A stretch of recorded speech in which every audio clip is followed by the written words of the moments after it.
You bought the tub. You scoop it every morning. You stir it into your water and drink it down like clockwork. Creatine is one of the most studied supplements on the planet. Decades of research, thousands of trials, consistent results across almost every single one. So why does it feel like nothing is happening? Your lifts are the same, your muscles look the same, and that tub is getting lighter while your results stay flat. Here is what nobody told you. Creatine does not just work because you swallow it.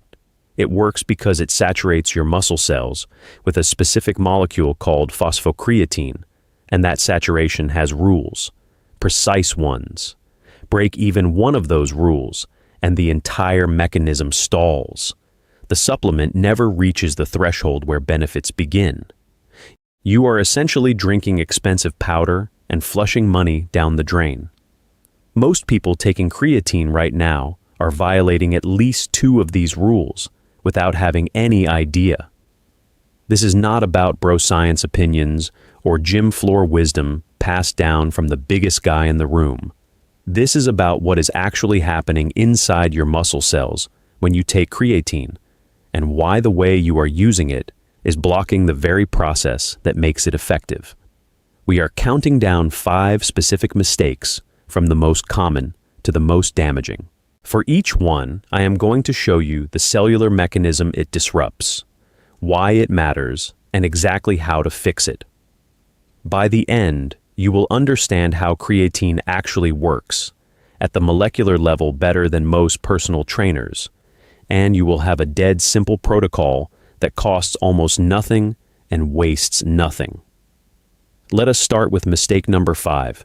Mistake number 5 is the one almost everyone makes, and it is the most forgivable because nobody explained what creatine actually does inside your muscle cells. Most people take their first scoop and expect to feel something, more energy, a better pump, some kind of surge. They wait a few days, feel nothing different, and decide it does not work. Here is why that expectation is wrong. Creatine is not a stimulant. It does not spike your energy the way caffeine does. It works through a completely different system. Every time you flex a muscle, every time you push a barbell off your chest, or sprint up a flight of stairs, the fuel powering that contraction is a molecule called ATP. Your muscles burn through it fast. At maximum effort, you have about 5 to 8 seconds worth stored in the muscle. That is it. Once it is gone, your muscle has to rebuild ATP from scratch before it can contract at full power again. This is where creatine comes in. Your body stores creatine as phosphocreatine, which is basically ATP waiting to happen. When your ATP runs out, phosphocreatine donates a piece of itself to rebuild it almost instantly. More phosphocreatine in the muscle means faster ATP recycling, which means you can sustain high-intensity output a little bit longer. But here is the part people miss. You do not feel this. There is no rush, no buzz, no tingle. What you get is 1 or 2 extra reps at the same weight. That is the benefit. It sounds small until you realize what 1 or 2 extra reps per set, per workout, per week does over 3 months. It compounds into measurably faster strength and muscle gains. The research shows roughly 5 to 15% improvement in short-burst high-intensity performance. But it takes 3 to 4 weeks of daily dosing at 3 to 5 grams just to fully saturate your muscles with phosphocreatine. Most people who say they tried creatine and it did not work quit after 1 or 2 weeks. They never even reached the starting line. Mistake number 4, the loading phase. If you have ever looked up how to take creatine, you have probably seen this recommendation. Take 20 grams a day for the first week, split into 4 doses, then drop to 5 grams. This is supposed to fast-track saturation. And technically it does. Loading gets your muscles fully saturated in about 7 days instead of 3 to 4 weeks. But here is what that advice leaves out. 20 grams of creatine a day is far more than your gut can absorb in a single pass. The excess creatine sits in your intestines and draws water into the gut through osmosis, the same way salt draws water through a membrane. The result is bloating, cramping, and for a lot of people, straight-up diarrhea. And after that miserable first week, your muscles end up at the exact same saturation level as someone who just took 5 grams a day and waited 3 weeks. Same destination. One path makes you miserable, the other does not. The real damage is not even the side effects themselves. It is that the side effects convince people creatine does not agree with their body. They quit. They never try again. A protocol that was supposed to save 2 weeks ends up costing them the supplement entirely. Skip the loading phase. 5 grams a day, every day. You will get there. Mistake number 3. You are taking the wrong form. Walk into any supplement store and you will see shelves full of creatine options. Creatine HCl, buffered creatine, sometimes sold as Crealkaline, liquid creatine, creatine ethyl ester. Every single one claims to be better than plain creatine monohydrate, more absorbable, easier on the stomach, more advanced. Here is what the research actually shows. Creatine monohydrate is the only form with decades of clinical data behind it. It is about 88% creatine by weight. It absorbs well, and it is stable as a powder. Creatine HCl dissolves more easily in water, which is true, but solubility is not the same as effectiveness. Dissolving faster in your shaker cup does not mean more of it ends up in your muscle cells. There are no long-term saturation studies putting HCl head-to-head with monohydrate. Buffered creatine claims to survive stomach acid better, but less than 5% of monohydrate breaks down in stomach acid anyway. You are paying a premium to solve a problem that barely exists, and liquid creatine is the worst offender. Creatine breaks down into creatinine when it sits in liquid over time. Creatinine is a waste product. By the time a shelf-stable liquid creatine reaches your mouth, a significant portion of the active ingredient has already degraded into something your body just filters out and excretes. The price difference tells the whole story.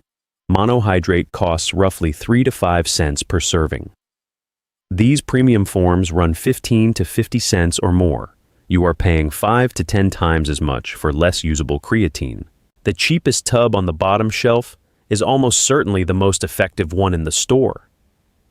The first 3 mistakes cost you results. These next 2 cost you the mechanism itself. Mistake number 2 is one you probably do not even think about. You are not drinking enough water. Creatine does not just sit in your muscle cells like a pile of fuel. It actively pulls water into the cell through osmosis. Think of each muscle cell like a water balloon. Creatine inflates that balloon by drawing fluid inside. This cell swelling is not just cosmetic. It is an actual biological signal. When a muscle cell is fully hydrated and swollen, it shifts toward building protein. When it is dehydrated and shrunken, it shifts toward breaking protein down. Creatine needs water to do its job. Without enough of it, 3 things go wrong. First, the cell volumizing effect stalls. The water that should be pulled inside the muscle gets trapped outside it, under your skin. That puffy, soft look people call creatine bloat is not caused by too much water. It is caused by not enough. Your body holds water subcutaneously because there is not enough to fill the muscle cells where creatine is trying to pull it. Second, your kidneys take a hit. Your body breaks creatine down into creatinine, and your kidneys filter that creatinine out through your blood. When you are dehydrated, your blood is more concentrated, which means your kidneys have to work harder to clear the same amount of waste. Third, you get the symptoms everyone blames on creatine. Cramping, headaches, bloating. These are dehydration symptoms, not creatine side effects. The fix is simple. Add an extra half liter to a full liter of water to whatever you normally drink each day.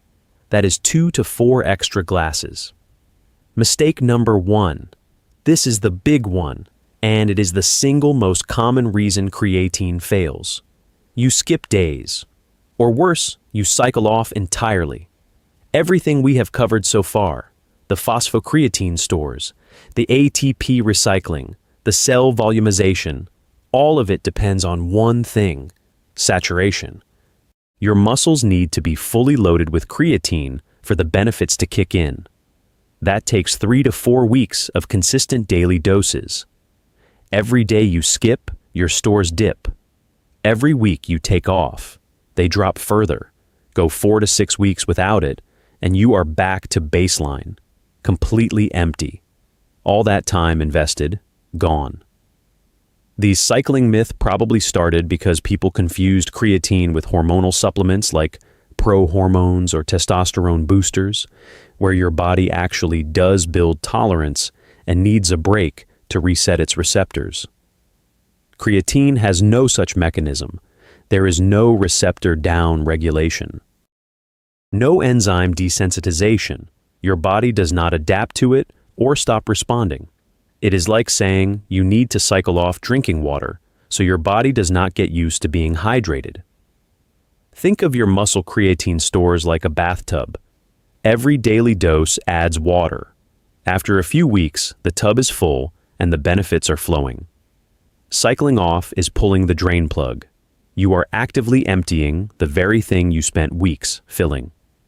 Studies following people taking creatine continuously for up to 5 years show no adverse effects on kidney function, liver function, or heart health in healthy individuals. There is no physiological reason to stop. Daily consistency is not just important, it is the entire game. More important than timing, more important than the brand, more important than whether you take it before or after your workout. 5 grams, every single day, no breaks. So here is the full picture.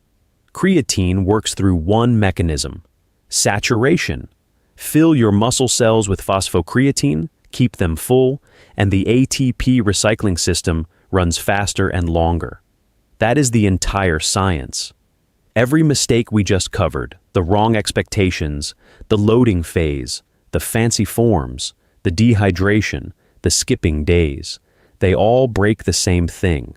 They prevent your muscles from reaching and holding that saturation threshold. The fix fits on an index card: 3 to 5 grams of creatine monohydrate. Every single day. No loading, no cycling, no premium forms. Add an extra 2 to 4 glasses of water. Wait 3 to 4 weeks. That is it. That is the entire protocol. It costs pennies a day, and it works because it respects the biology instead of fighting it.